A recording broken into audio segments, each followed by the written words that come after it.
Hola, volvimos. No sé si, bueno, están viendo la placa, las consignas. Algunos ya nos reenviaron algunas respuestas, algunos posicionamientos. Si les parece, están todos dispuestos. Podemos empezar a ver qué le despertó la lectura del texto y, bueno, cuáles son sus comentarios. Vamos a trabajar integralmente con las consignas, no una por una, para recuperar más que nada qué estuvieron pensando y discutiendo cada uno ahí desde su lugar. Bueno, leo la primera que nos llegó de Yamila Bravo y dice: mi postura es a favor de la etnización de los censos de población. Creo que la separación por etnias permite dar políticas públicas específicas según las necesidades de cada grupo. No con una meta discriminatoria, sino con una mirada inclusiva, y es necesario fragmentarlos para poder incluirlos. No todas las políticas públicas son iguales de relevantes para todos. Como menciona el texto, la separación por etnias no es una tarea fácil, pero creo que es pertinente.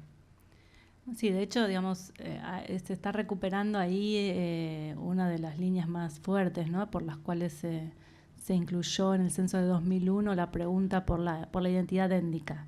Y se cambió con una tradición que venían siendo los censos en la Argentina de invisibilizar esa población, ¿no?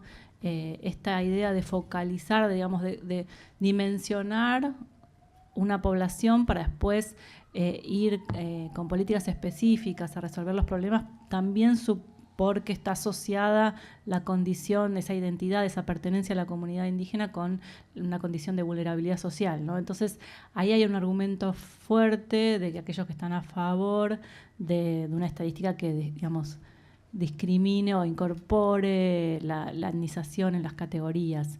Sí, es muy importante. Sobre todo, también, digamos, esto muestra que hay, digamos, decisiones políticas respecto de la relevancia o la importancia de integrar o no una pregunta en un cuestionario, en este caso en un censo. Y también hay factores de otro índole, jurídicos, científicos, que intervienen en las decisiones respecto de qué se incluye o no en una cédula censal. Digamos, la reforma constitucional en Argentina que reconoce la preexistencia de estas comunidades originarias y los derechos incluso a una educación en su propia cultura, en su propia lengua, es un factor que, digamos, lleva a la estadística a incorporar esta pregunta. Así que, claramente, otro elemento, digamos, es de orden científico también. Argentina estaba fuera de una serie de discusiones internacionales sobre cómo la etnización en las estadísticas, que eran problemas muy puntuales en países muy importantes de la estadística internacional, como Francia, Canadá, Estados Unidos.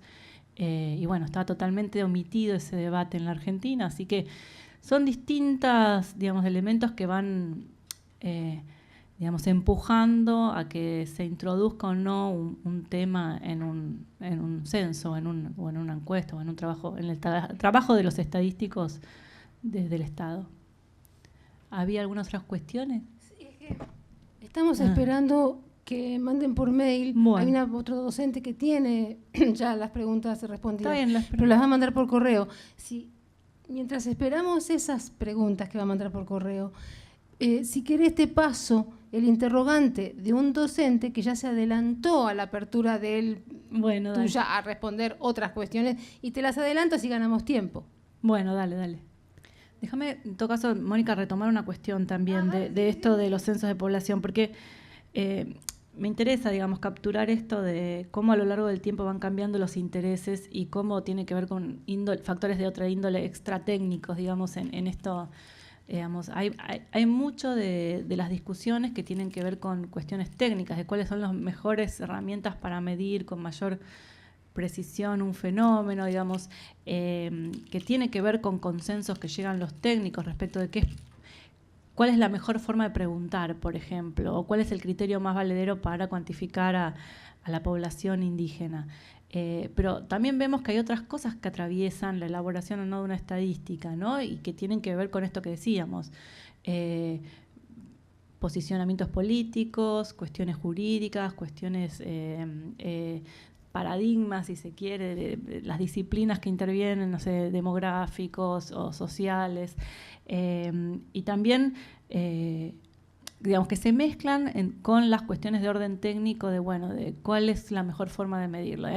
El texto presenta distintos criterios de cómo medir la población indígena, y plantea que eso es una discusión internacional justamente, porque hay distintas posiciones. Puede ser a través de definir, digamos, de establecer la ubicación geográfica de estas comunidades, puede ser por constatar la lengua hablada, digamos, que esas personas hablen una lengua de sus antepasados indígenas, puede ser por un criterio de constatar los ascendientes, ¿no? La afiliación a esas comunidades a partir de sus padres, abuelos y bisabuelos. Otro criterio justamente es el reconocimiento, la autopercepción como partes de esa comunidad. Y este es el criterio que toma el censo del 2001, que en realidad lo que hace es identificar a las poblaciones para después aplicar una encuesta complementaria que tiene muchos más elementos para caracterizar a las poblaciones. Pero esos criterios técnicos que surgen de un debate, de una discusión de especialistas, después tienen, digamos, sus efectos o tienen sus fortalezas y sus debilidades, digamos, ¿no? Entonces, los argumentos de quienes están a favor o en contra aparecen las debilidades o las fortalezas de ese tipo de ese criterio. Entonces, el autorreconocimiento, ¿qué está midiendo en realidad? La identidad, cómo se reconocen, ¿no? La conciencia de ser parte de esa comunidad. Y la elección de un criterio puede contribuir a subestimar o sobreestimar los números finales. Entonces, hay también algo de la relación que está detrás de eso que a nosotros nos aparece solo como un resultado, ¿no? Nosotros vemos la cantidad de la población indígena del país, pero detrás también están las disputas, las luchas por qué criterios adoptar para hacer más o menos visible ese peso, ¿no? esa magnitud. La participación de las propias comunidades indígenas en cómo se define una pregunta, ¿no? Esto, por ejemplo, fue un factor de debate y controversia en Estados Unidos, digamos, si participaban o no las poblaciones indígenas dentro de cómo se hacía la pregunta, cómo se iba a definir la pregunta que el censo haría. Porque también estos pobladores, digamos, estas comunidades tienen intereses en cuanto a mostrar visibilizarse a través del censo para ser reconocidos por parte del Estado como una población a atender, ¿no? El censo también, en ese sentido hay efectos de feedback, ¿no? Digamos, el censo puede ser un elemento de visibilización de una comunidad o de poner en la esfera pública las problemáticas particulares de esa comunidad. Entonces también hay una suerte de intervención tratando de esas propias comunidades que pueden recibir algún beneficio respecto a eso, de mostrar su cuantía, ¿no? Su cantidad. Incluso vos en algún momento cuando hablabas de qué aportan los censos, mencionaste el tema de la invisibilización. Uh-huh. Esto podría ser una estrategia de visibilización justamente, para después a partir de ahí hablar de derechos, de derecho a la tierra, digamos, la cuestión indígena ahora ha tomado mucha relevancia a partir del caso, sí, a partir de la desaparición forzada de Santiago Maldonado, con lo cual es un tema muy interesante de tratar de abordar.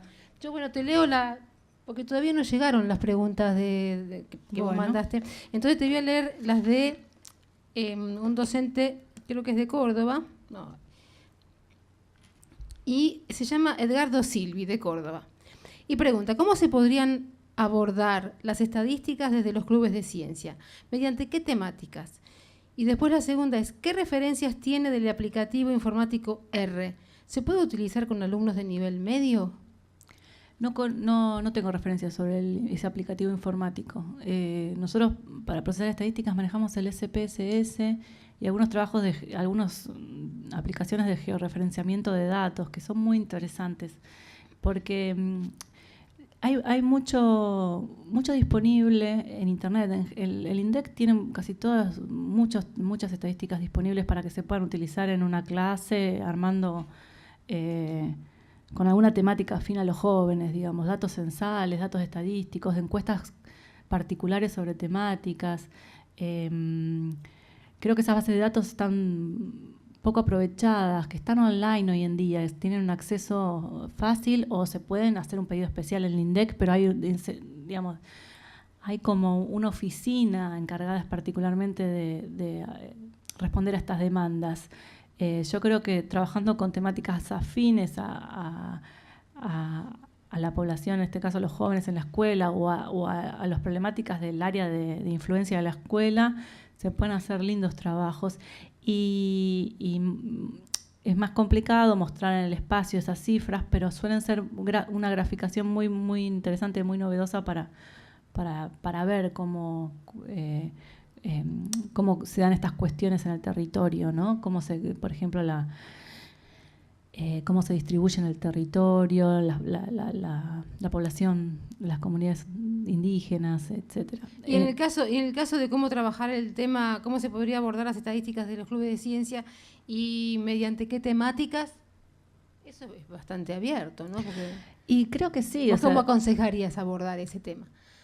Mira, creo que a ver, hay que hacer un complemento entre información que de alguna temática en particular. Puede ser, hay trabajo con trabajos de sociología que utilizan datos duros, complementando. Por ejemplo, hay trabajos muy lindos sobre las muertes accidentales de los jóvenes, la juventud y cuestiones estadísticas que muestran, digamos, la relación, qué factores intervienen en esos accidentes, y pueden ser trabajados complementando cifras duras creo siempre acompañados de un abordaje conceptual teórico. Las cifras solas por sí mismas a veces mucho no dicen si uno no recupera cuál es el marco conceptual que hace de sostén a esas cifras. Digamos. Esto un poco lo vamos a trabajar ahora en la segunda etapa. Pero las lecturas, digamos, interpretativas tienen que también ajustarse a cuáles fueron los principios de construcción de esas estadísticas, digamos, sobre qué premisas se basó la elaboración de esas estadísticas. Me parece que por sí mismos, digamos, esta era una idea del siglo XIX que yo les mencioné recién, ¿no? Que los números hablan por sí solos. Bueno, en realidad los números dicen muchas cosas, depende de las interpretaciones, y las interpretaciones también tienen que serles, digamos, en algún punto fiel o respetar aquello que pueden decir esas cifras, no hacerles decir otra cosa. Entonces, me parece que ahí se puede trabajar con mucho material estadístico que está hoy en día disponible online, que es solo cuestión de, digamos, una de las ideas del trabajo final de este curso es justamente bucear un poco en Internet, pero en el Ministerio de Educación tiene una dirección de estadística para que, si ustedes aún no tuvieron contacto con esos datos, puedan pensar temáticas educativas, por ejemplo, la repitencia o el abandono de la escolaridad en los niveles a través de algunas estadísticas nacionales o locales, provinciales, y después plantear esos temas en el aula, digamos. Pero ahí sí esas estadísticas por sí solas no alcanzan si uno no trata de buscarle, digamos, explicaciones científicas a lo que muestran esas estadísticas. Acá me preguntan hasta qué hora se pueden mandar estas respuestas. Hasta el final. Bueno, está bien, bárbaro, porque ahí le dije que lo estamos abordando ahora, pero entonces queda ya acordado que las manden, que cuando las tengan las manden y mientras siga la capacitación, que no tengamos que irnos de este espacio, se pueden abordar. Eso por un lado, porque me acaba de consultar una docente por WhatsApp. Y entonces, ya que estamos ahora entonces continuamos con lo que vos tenés pautado para seguir abordando. Y después cuando tengan las preguntas, vemos, las acumulamos y las planteamos. Está, bárbaro, me parece muy bien. Sí, en realidad es un disparador, o sea, es un poco con lo que me planteaban cómo trabajar en los clubes de ciencia. Me parece que yo traje este debate como un disparador porque se muestra muy bien cómo esto, qué contar, qué se contaba y qué nos interesa contar hoy en día va cambiando, y que hay criterios y discusiones en torno a cómo contar las cosas, ¿no? Entonces hay que revisar un poquito cuáles son los contextos de formulación de esas estadísticas, ¿no? Me parece que hay algo que se suele hacer poco, que más allá de las malas o buenas intenciones en la interpretación de esas estadísticas, hay poco de revisión respecto de cuáles son los contextos de formulación de esas estadísticas, qué factores de orden social, político, económico, jurídico intervienen en esa producción estadística, que es un poco a lo que nos obligamos a hacer más los cientistas sociales, ¿no? Los historiadores, cuando trabajan con fuentes, tienen que revisar cómo fueron construidas esas fuentes para hacer sus interpretaciones, porque si no tuvieran una mirada crítica, reflexiva sobre esas fuentes, en algún punto estarían reproduciendo los mismos supuestos que tuvieron aquellos actores, ¿no? Por ejemplo, los censistas del siglo XIX.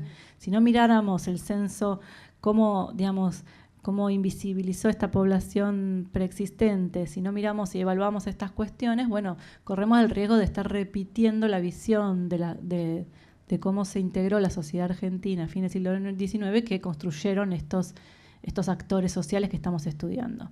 Y en las ciencias sociales, en la sociología pasa lo mismo, digamos, cuando utilizamos fuentes de datos cuantitativas, siempre tenemos que estar muy alertas respecto de los usos que podemos darle, porque es lo que llamamos en la disciplina la vigilancia epistemológica, ¿no? Cómo fueron construidas esas fuentes nos sirve para darnos cuenta de hasta qué punto, qué nos pueden decir y cuáles son los límites de lo que esas fuentes dicen. Entonces, un uso no reflexivo, a veces terminan hacerles decir a las estadísticas cosas que no estaban previamente pensadas para que digan, ¿no? Entonces, un poco, porque una vez que las estadísticas circulan, se desprenden de sus productores, no están ligados a sus productores. No hay alguien el estadístico no está en cada escritorio diciendo, ojo que acá estábamos diciendo otra cosa. Entonces, hay que ser siempre consciente de los límites de lo que las cifras dicen y lo que pueden decir, ¿no? Incluso los silencios en las estadísticas o la forma en que se construyen también te están diciendo algo del que las generó, del que las puso a circular. Sí, la ausencia de la pregunta, digamos, ¿por qué en un contexto internacional el promotor de preguntas sobre lo que se entendía como razas, ¿no? Porque se creía en el paradigma más evolucionista que era lo que diferenciaba a la población eran principios, digamos, elementos biológicos, ¿no? Porque habiendo tantas clasificaciones raciales y un esquema evolucionista de pensar las sociedades, en la Argentina no se integra la pregunta por la raza, ¿no? Es la pregunta por una ausencia. Y lo que hoy sabemos, digamos, resignificamos como pueblos originarios y las diferencias étnicas entre la población, pasa a ser significativo culturalmente. Y bueno, tiene que ver con muchos cambios de las sociedades, de los estados, las políticas, que vuelven significativo un interés. Es importante cuantificar ahora estas poblaciones. ¿Y por qué no lo era entonces, no? Bueno, bien, si me permiten, seguimos con la segunda parte. Voy a sacar la consigna. Bueno, porque nos trae a cuestiones más controversiales de la actualidad. Me parecía interesante lo que estamos tratando, digamos, en este curso, que es un poco desmistificar el lugar de las estadísticas en la cultura moderna actual, es pensar justamente qué generan estas estadísticas cuando circulan en las sociedades, ¿no? ¿Qué efectos traen? No solamente cómo son producidas, qué factores intervienen en la producción de una estadística, sino también a qué usos se las aplica, para qué, y qué significa esto, qué condicionamientos políticos, sociales, culturales se juegan en torno al uso de las estadísticas. Lo que yo voy a fundamentar acá es que las estadísticas son formas convencionales de referirnos al mundo. ¿Esto qué quiere decir? Que no son, digamos, no adopto una posición de que son totalmente discrecionales y arbitrarias, que son solamente elaboradas intencionalmente, ni tampoco que son puramente objetivas, ¿no? Voy a tratar de ir por la avenida del medio y no caer en endiosar a las estadísticas, pero tampoco desecharlas por inútiles, ¿no? Porque resultan muy útiles, incluso la historia nos da muchas enseñanzas. ¿Se acuerdan cómo se resolvió la epidemia de cólera en Londres, que yo les contaba, ¿no? De la utilidad que tiene contar con información para el desarrollo de las políticas públicas, sobre todo, y para las reformas sociales. Creo que eso es un consenso que está fuera de duda. Pero sí es interesante desacralizar un poco las cifras, ¿no? Para ver qué hay detrás de ellas.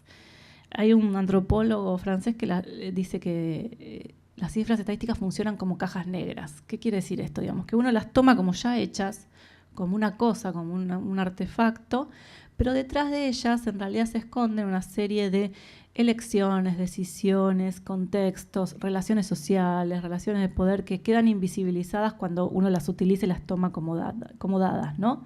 Entonces, lo que yo me propongo en mis investigaciones, invito a pensar, es un poco cómo desmontar esas cajas negras, cómo ver las relaciones sociales que están atrás de esos objetos, aparentemente puramente técnicos, ¿no?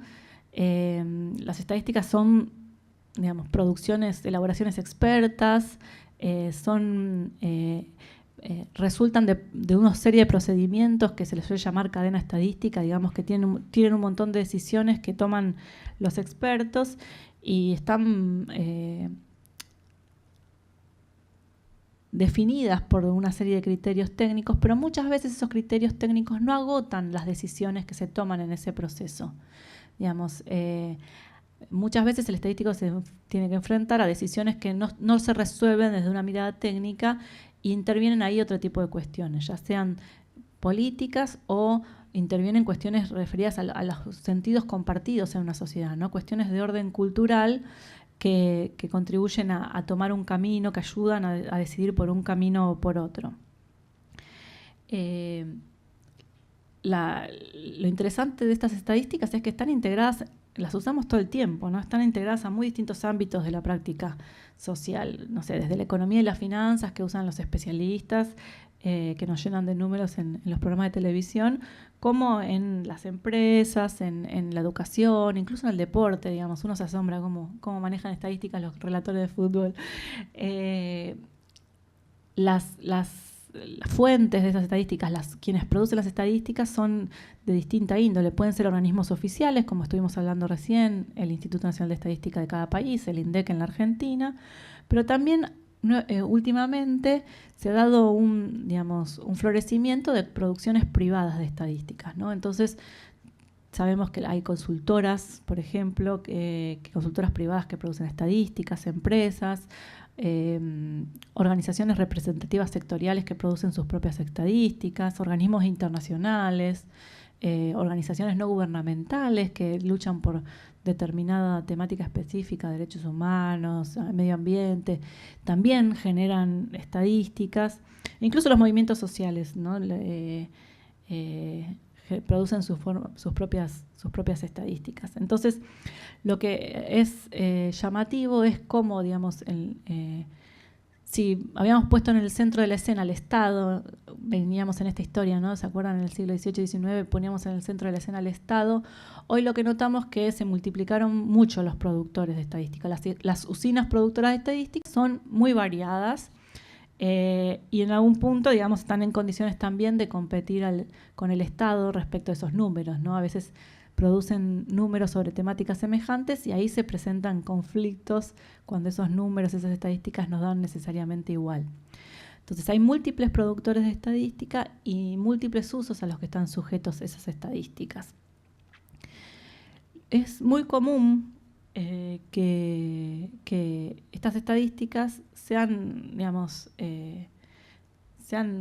citadas a partir del uso de algunas metáforas, ¿no? Se piensa en el sentido común que las estadísticas son fotografías o espejos de la sociedad, ¿no? Se usan varias metáforas, fotografías, espejos, barómetros.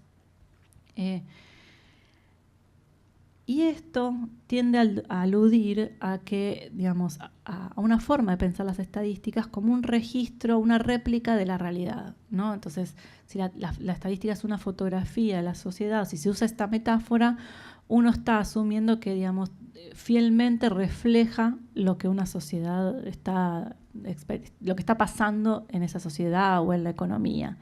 Entonces, si la estadística aparece como el espejo y en todo caso el problema que plantea es, bueno, cuán malo, cuán bien ese espejo refleja los verdaderos problemas. Una pregunta, digamos, es, bueno, estas estadísticas, ¿son meros reflejos? ¿Son solamente reproducen de una manera simple esa realidad? o en realidad son formas de elaboración, de procesamiento y de construcción de datos que también construyen una representación sobre la realidad, ¿no?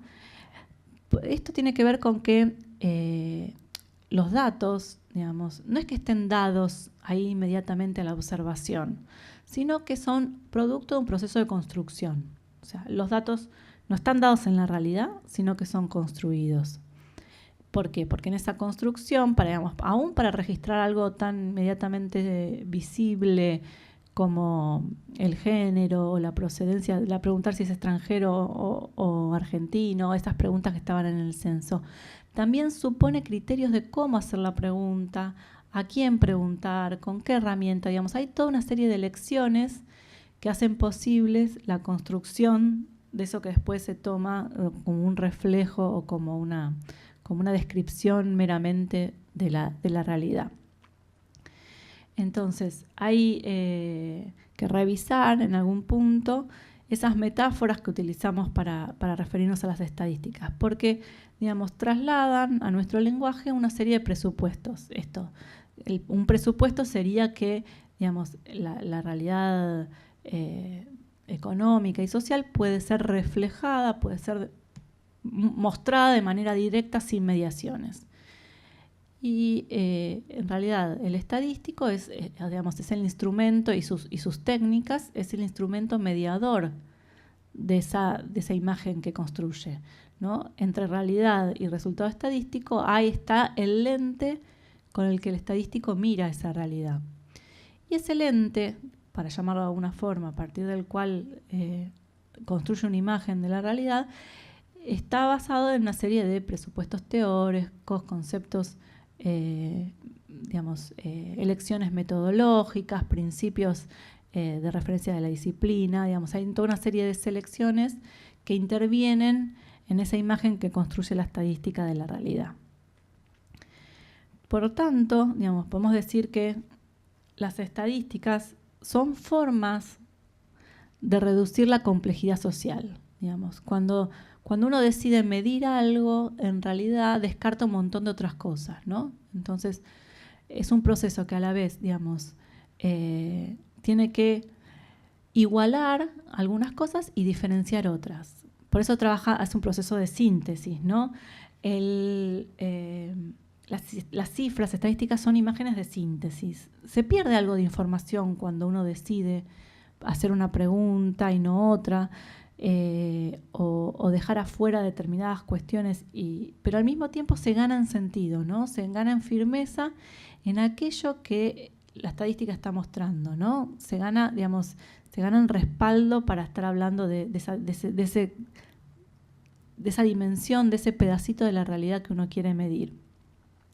La estadística es una forma, digamos, de agregar a las personas, ¿no? Se construye por agregación. Independientemente de las diferencias individuales, ¿no? Mide alguna serie de elementos, de criterios que las hacen común y las hace englobar en una misma categoría. Las mujeres respecto de los hombres, los niños respecto de los adultos mayores.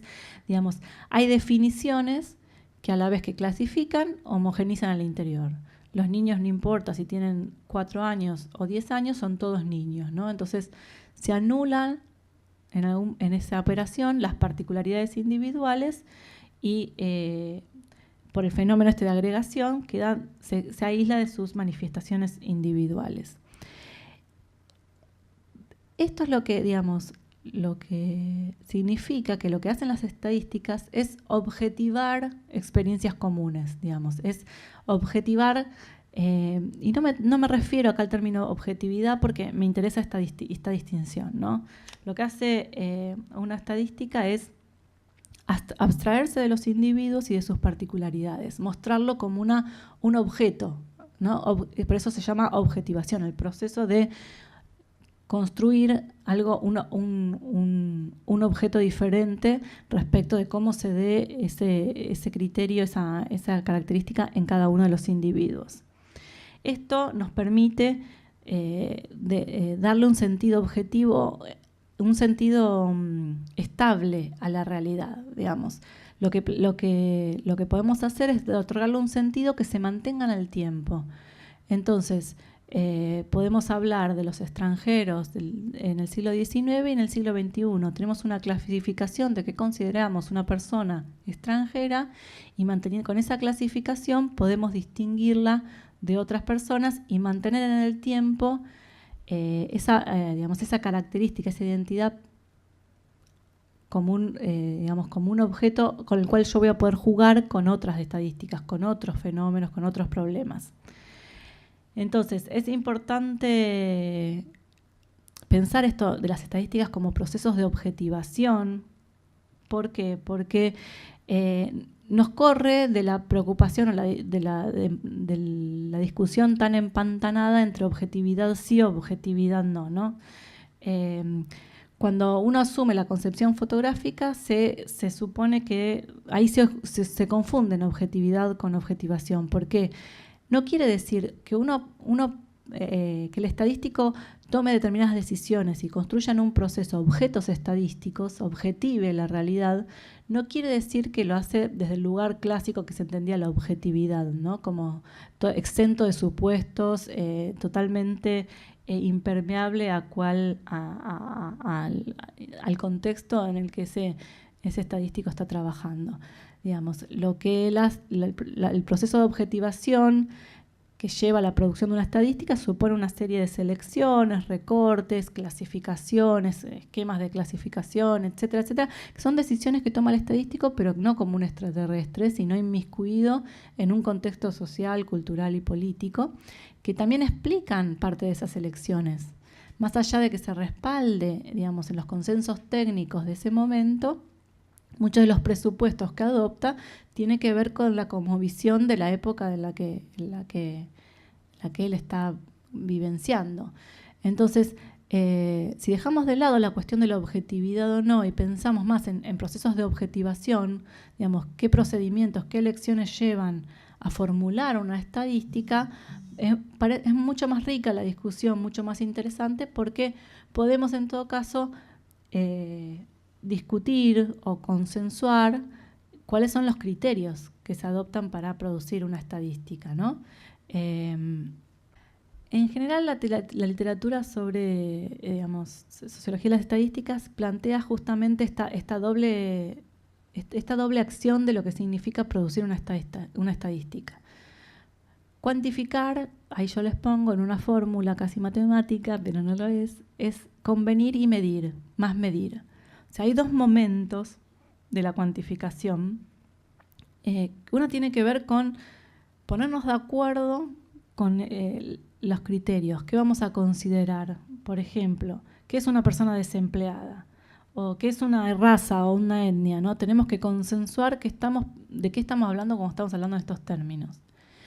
Después hay un segundo momento que sí, si quiere, es más técnico, que es medir. Bueno, ahí, ¿cómo medimos el número de desempleados en función de la definición que adoptamos? ¿Cómo medimos la pertenencia a comunidades originarias en función de la decisión que adoptamos, la definición que adoptamos? O sea, hay esos dos momentos que es importante desprender o ser conscientes de esos momentos, porque nos muestran la naturaleza convencional de las estadísticas, ¿no?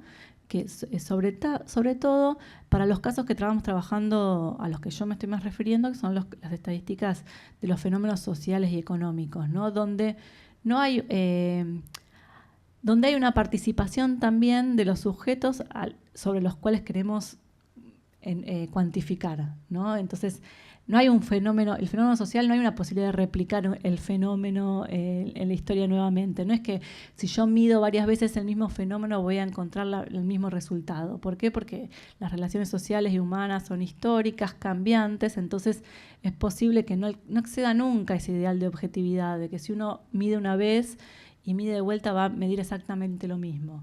Porque en el mismo pasaron cambios, hay historicidad, hay transformaciones de los sujetos que estoy midiendo. Entonces, como esa realidad es cambiante, ese ideal de objetividad, de replicabilidad en las mediciones, es muy difícil de alcanzar.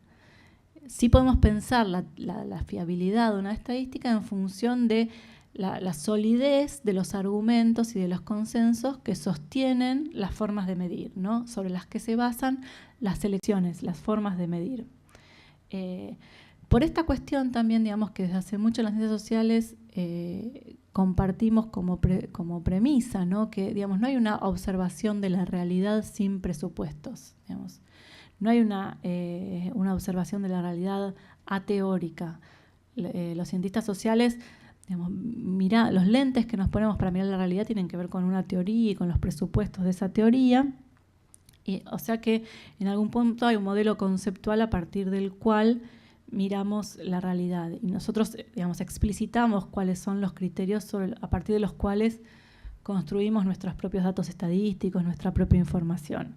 Entonces, lo que uno podría pensar que si todo productor de estadísticas produce esas estadísticas a partir de un modelo, de una teoría, lo que vienen a hacer a las estadísticas es modelizar la realidad, digamos, no necesariamente reflejarla de manera directa. Siempre, digamos, vuelvo con esto, digamos, está la intervención, la mediación de un modelo conceptual a partir del cual yo defino cómo medir una cosa. Piensen también, por ejemplo, en los indicadores estadísticos que estamos muy acostumbrados a manejar o que suelen salir en los medios, en la televisión, digamos. Esas mediciones son mediciones que se han estabilizado con el tiempo, digamos. Por ejemplo, yo les mencionaba la medición del ingreso bruto de un país o el ingreso per cápita. Bueno, hace años se viene midiendo, como les conté, durante décadas. Entonces, hay una estabilidad en esas mediciones que resultaron, digamos, los consensos sobre los que se basan esas mediciones resultaron lo suficientemente fuertes, sólidos, para que esa estadística siga resultando útil siempre en los límites de lo que puede decir y para lo que fue producida, no sacándolo de ese contexto inicial de formulación. Entonces, ¿dónde estaría, digamos, el aspecto convencional de la estadística? También en los consensos que sostienen que una cifra sea útil en el tiempo, ¿no? Entonces, piensen, por ejemplo, que primero este consenso técnico que yo les explicaba antes, ¿no? Que los estadísticos se ponen de acuerdo respecto de cuáles son las formas consideradas más válidas para medir ciertos fenómenos sociales. Ahí hay una base, digamos, de acuerdo técnica. Después también, digamos, hay consensos y acuerdos entre los estadísticos del Estado, digamos, de las oficinas de estadística y, por ejemplo, la comunidad científica, que reconoce como válidas esas estadísticas, ¿no? Entonces, al darle un aval, le da un respaldo al mismo tiempo con todo el prestigio, digamos, que tiene la práctica científica. Otros acuerdos tienen que ver, por ejemplo, entre los organismos estadísticos de la estadística pública, del Estado y los organismos internacionales, que también le dan su aval cuando usan sus estadísticas en los informes de los organismos internacionales, le dan el respaldo, o al contrario, los rechazan y no los incluyen en esos catálogos o anuarios internacionales, y bueno, empiezan a haber problemas también le quitan consenso a esas cifras oficiales. Bueno, todas estas son, digamos, en algún punto bases de acuerdo que sostienen, digamos, a una estadística como una estadística creíble. También piensen en los consensos entre digamos, quienes elaboran esas estadísticas y quienes son objetos de sus cuantificaciones. Por ejemplo, las personas que son medidas, ¿no? Que implícitamente están aceptando las variables y las categorías a través de las cuales los estadísticos, los censistas miden esas comunidades, ¿no? También hay cierta, digamos, consensos o conformidades respecto de, bueno, quienes usan esas estadísticas, depositan alguna suerte de fe o confianza en esas estadísticas. Entonces, podemos reconstruir un montón de, digamos, toda una trama social de actores detrás de un solo objeto, detrás de un solo número. Por ejemplo, un índice de desocupación o un índice de pobreza. Digamos, para ser, digamos, eficaces en cuanto a su capacidad de representar la realidad, esas estadísticas tienen que apoyarse en esas bases en esos respaldos, en esas bases de consenso. Y esto se nota mucho cuando se quiebran esos lazos, ¿no? Cuando hay desde alguno de los sectores, de uno de estos actores sociales, de estos componentes que participan en la confianza, en la credibilidad de una estadística, cuando retiran su apoyo, digamos, cuando hay discusiones o críticas, muchas veces esto trae una crisis, digamos, de confiabilidad en ciertos números, como fue el caso, las estadísticas recientes sobre el índice de precios al consumidor, que tenemos la discusión respecto de cuán, digamos, fiel reflejaban la realidad de la inflación o no en la Argentina. Digamos, ahí también lo que podemos ver es que también hubo, digamos, una pérdida de confianza de distintos actores, tanto usuarios como algunos actores de académicos o profesionales o políticos que pusieron en juego cómo eran elaboradas esas estadísticas. Entonces, a partir de ser, digamos, cuestionados los principios de elaboración de esas estadísticas, es muy difícil que ellas funcionen como un referente para el conjunto de la sociedad. Lo que yo quiero llamar la atención acá justamente es, digamos, este carácter convencional de las estadísticas, ¿no? Esta idea de que las estadísticas se basan y se apoyan en acuerdos, porque me parece muy importante y surge, digamos, cuando uno analiza críticamente distintos tipos de estadísticas, o sea, en la historia y en la actualidad, digamos. El hecho de que sean, digamos, un proceso, la producción de estadísticas sea un proceso que acarrea un montón de decisiones, no las hace peores o mejores. En realidad nos vuelve conscientes de que hay decisiones que se han tomado en ese proceso y que es necesario respetar al hacer uso de esas cifras. Entonces, es muy interesante plantearse cuál es la estructura de esa información estadística que tengo enfrente, ¿no? ¿Cómo fue construida esa estadística? ¿En qué contexto? Por esto que tiene que ver con lo que veníamos viendo, ¿no? ¿Con qué contexto histórico? Porque hay factores sociales, políticos, jurídicos, económicos que intervienen en la selección, por ejemplo, de los temas, de qué indicadores producir y qué otros no, como les contaba yo con la historia de la evolución de los estados. Porque hay intereses, digamos, si uno mira en el largo plazo la evolución de las estadísticas, hay estadísticas que se hicieron muy importantes en determinados momentos y otras estadísticas que perdieron protagonismo, que fueron desechadas por inútiles, digamos, por innecesarias, y eso tiene que ver también con cambios en la cosmovisión y en los contextos, digamos, epocales, ¿no? Los cambios epocales. Y bueno, ¿y por qué? Porque también hay elecciones en ese proceso de construcción. Entonces, por ejemplo, la cuestión de los límites temáticos de las investigaciones, ¿no? Que un poco se solapa con la agenda de la preocupación del Estado en el caso de los organismos estadísticos oficiales, ¿no?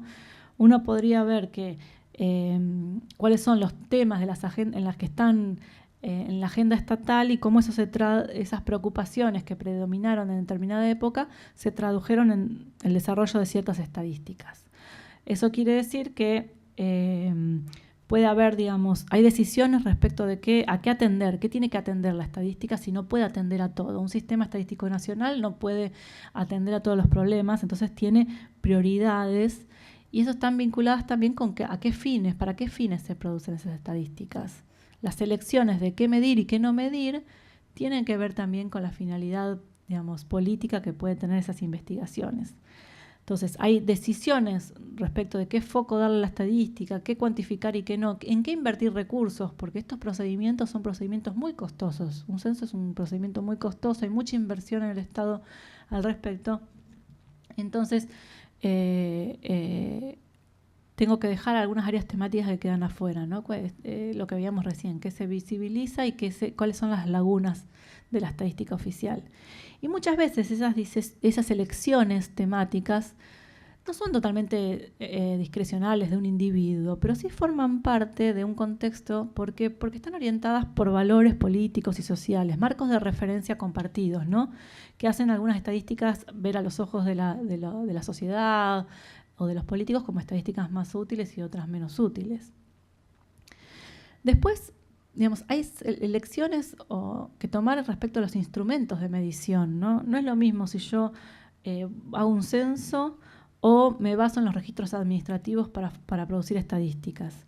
Si hago una encuesta o hago un censo, digamos. Primero porque, bueno, esto que les decía, el censo es más difícil, más costoso, pero bueno, me da una mirada exhaustiva de la población. En cambio, con la encuesta, elijo una porción para volverla representativa a través de técnicas estadísticas y probabilidades, volverla representativa del conjunto.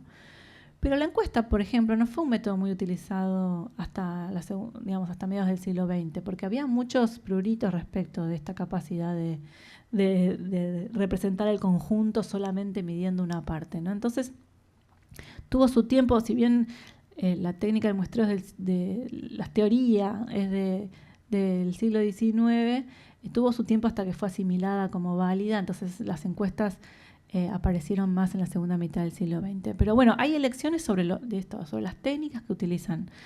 Es distinto si yo, por ejemplo, utilizo registros administrativos.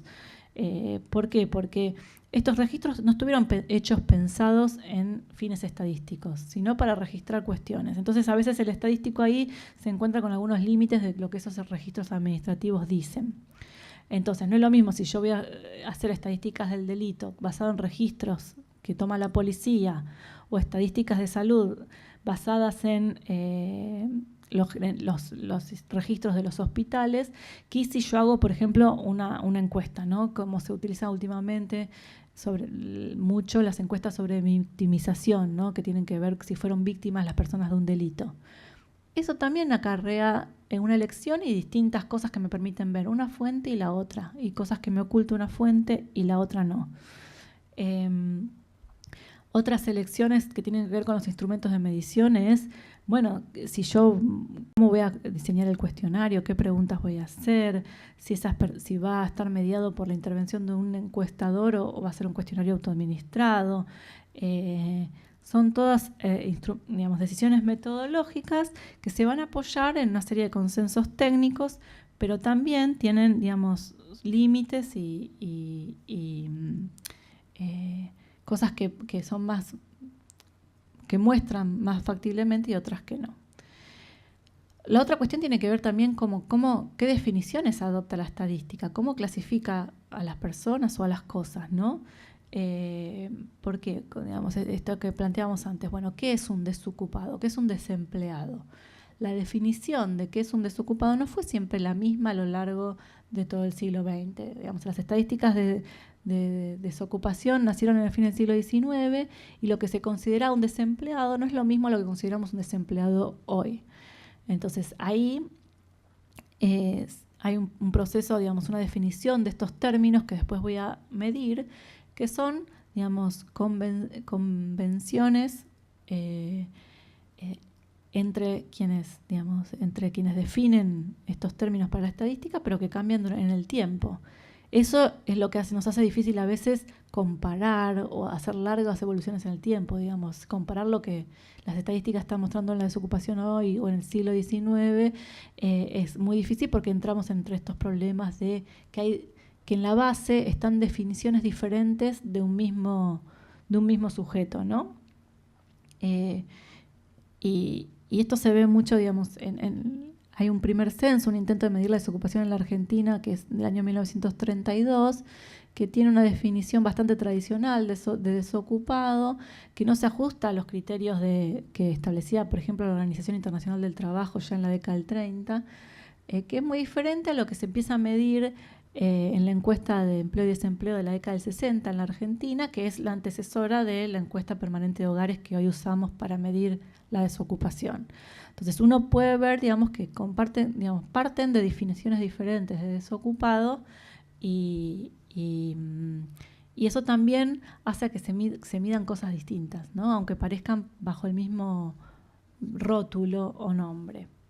Entonces, hay también la definición de conceptos y las categorías, los sistemas de clasificación y categorización de las personas, son producto también o están influenciados por esos contextos en los que fueron formulados.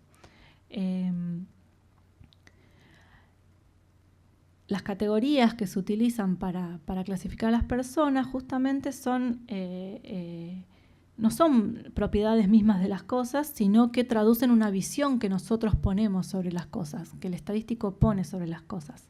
O sea, el estadístico adopta una clasificación y ordena las cosas según esa definición.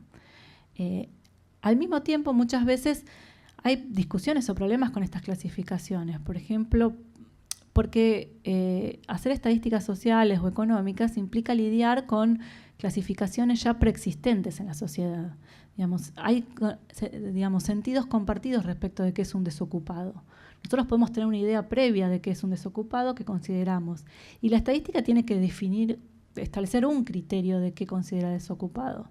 Entonces, muchas veces no hay contradicciones o se prestan a malos entendidos, porque estas definiciones de que la estadística adopta no son necesariamente las que ya preexisten en la sociedad, ¿no? Cómo se reconocen los individuos.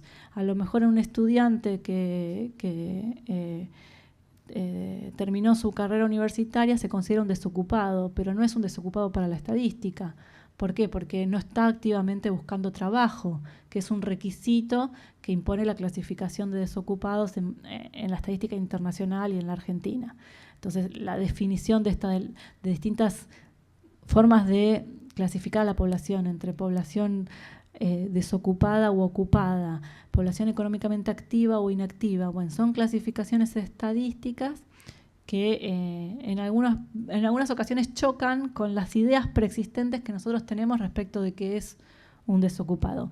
Y esto pasa en las estadísticas en materia social y económica, no pasa en otras estadísticas, digamos, sobre el mundo natural, digamos, porque no hay un objeto que tenga también sus propias interpretaciones, ¿no?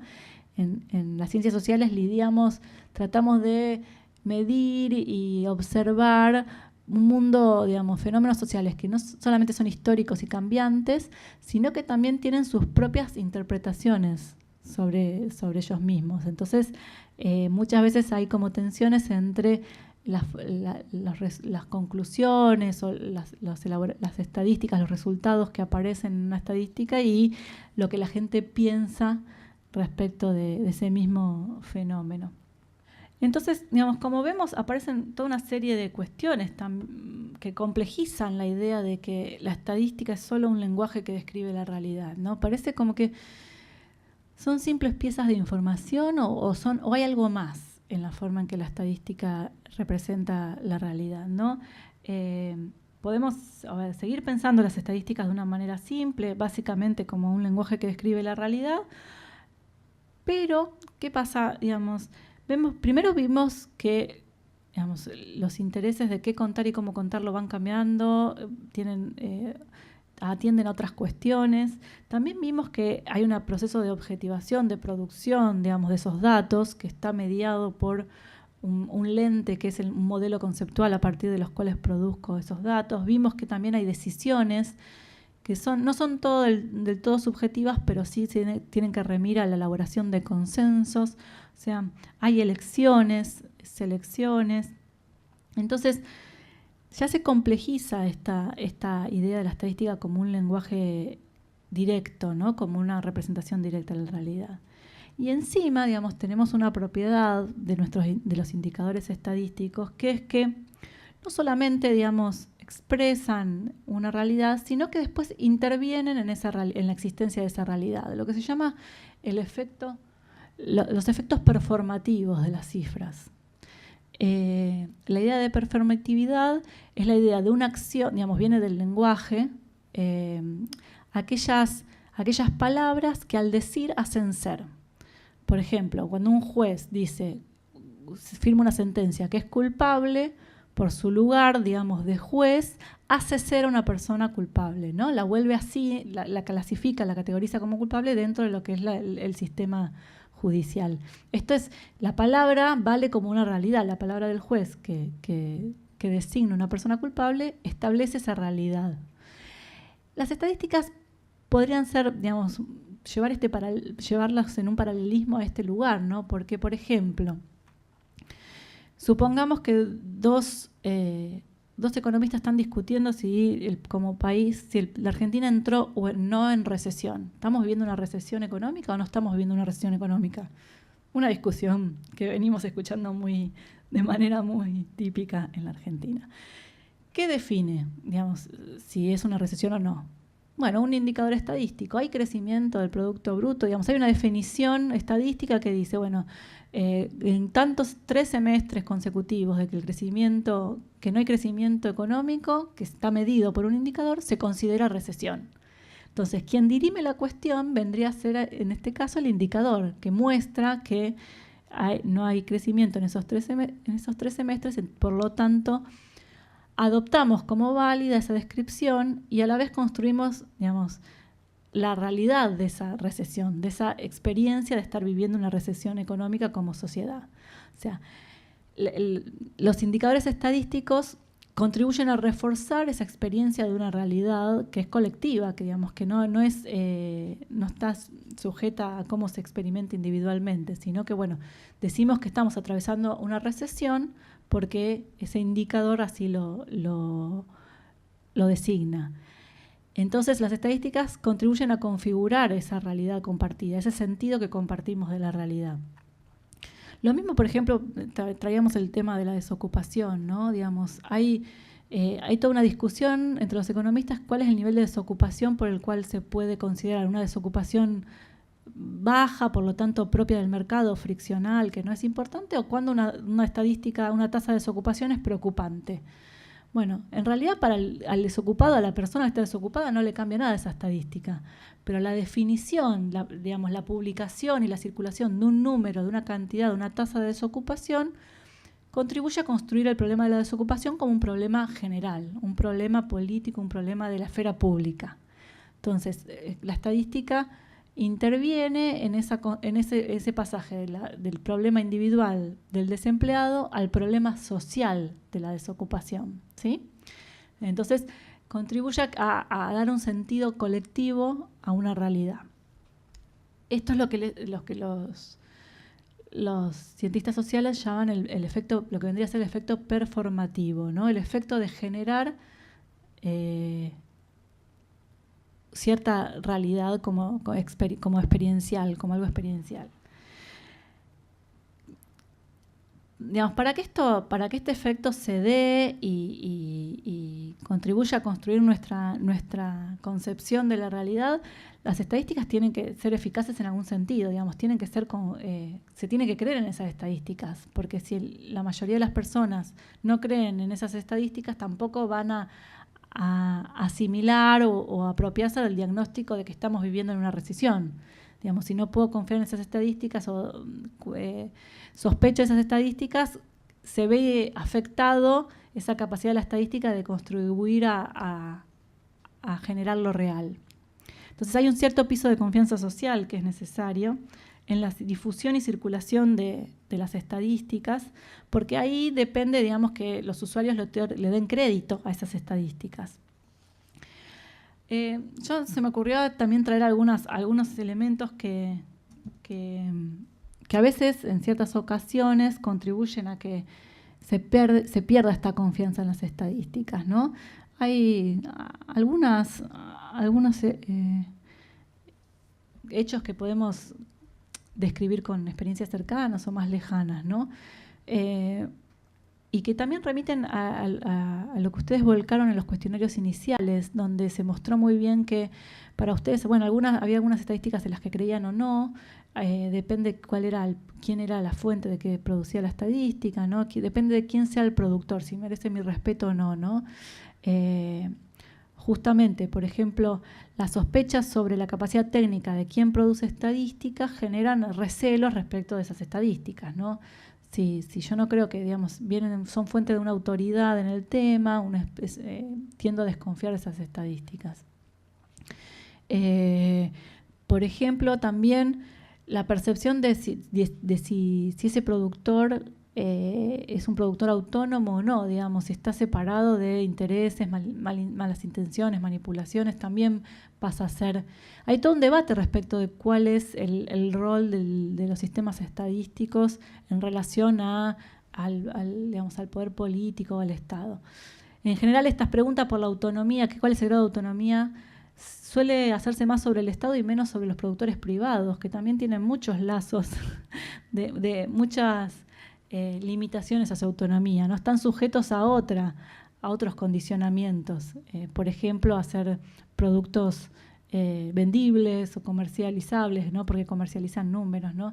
Entonces, es curioso que, bueno, siempre se exige autonomía respecto de las estadísticas elaboradas del Estado, lo cual es muy cierto, digamos, en el sentido de que, digamos, tienen que ser producidas a partir de criterios técnicos separados, digamos, de las intenciones particulares de un gobierno, pero al mismo tiempo, digamos, cualquier sistema estadístico se encuentra en una especie de paradoja, ¿no? Porque en algún punto el sistema estadístico no podría ser lo totalmente independiente para perder utilidad, digamos. Si los criterios de elección de qué contar fueran totalmente independientes de las necesidades de la política pública, no tuvieran fueran una total autonomía, pues es posible que esas estadísticas no nos resultaran útiles.